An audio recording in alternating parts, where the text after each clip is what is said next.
is sad business, but at least every seat is occupied. Yes, all 5,000 of you good people of Boston crammed in here to Old South Meeting House. Obviously, the only building that can hold such a crowd. And then my husband went to jail, me went to the almshouse.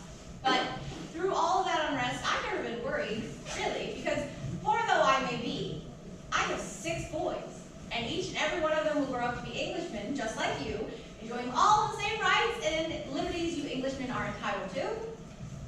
Except, apparently, Parliament doesn't think any of you are Englishmen, so now I am very frightened, and you are all very upset about this tea business. I don't understand it. Supposedly on behalf of our monarch, King George III. Out in Boston Harbor are 3 ships, the Eleanor, the Dartmouth, and the Brig Beaver, and their holds are bursting with a combined 340 chests of East India Company tea.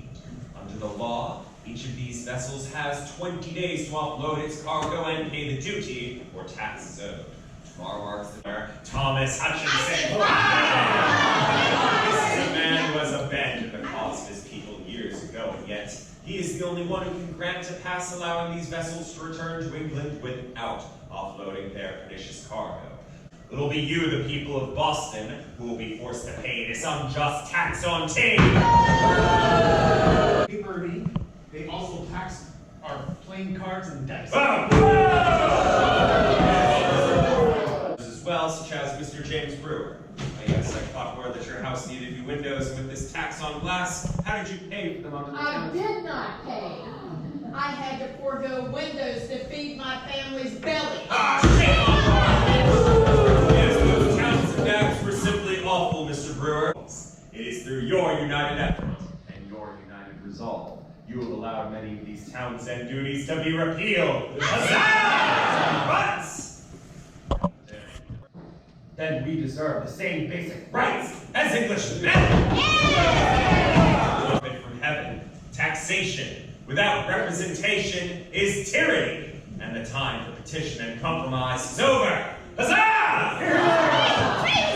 But orders that the vessels cannot leave unless the cargo is unloaded as the law demands. What say you to this?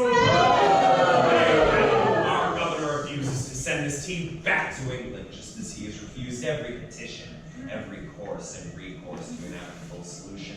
Dare I say it, but now he has forced our hand. I say the time has come for you, patriots, to decide what to do. Hear, hear? Yeah! It's your team, Mrs. Agley. I'm not supposed to be here. Yes, well, I would still like to hear what you have to say. What do you think shall be done with this team? Well, I do think that we've certainly talked enough. I think perhaps salt water and tea should mix tonight at Boston Harbor. Who's with me?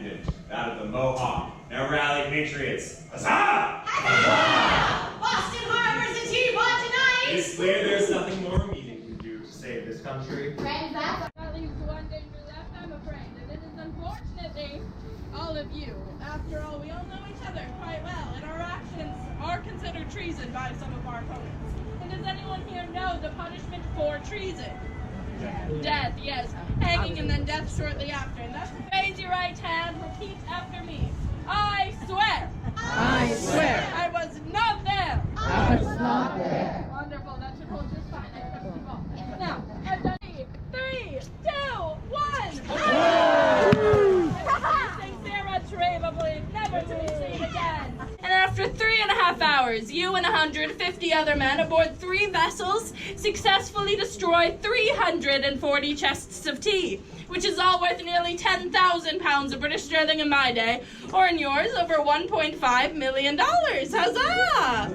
Now I dare say we get to work, so before we do, we're going to go visit our captain in the aft cabin. He's a loyalist, Mr. James Bruce. You can give him a boo, a hiss, a fi. He certainly deserves it.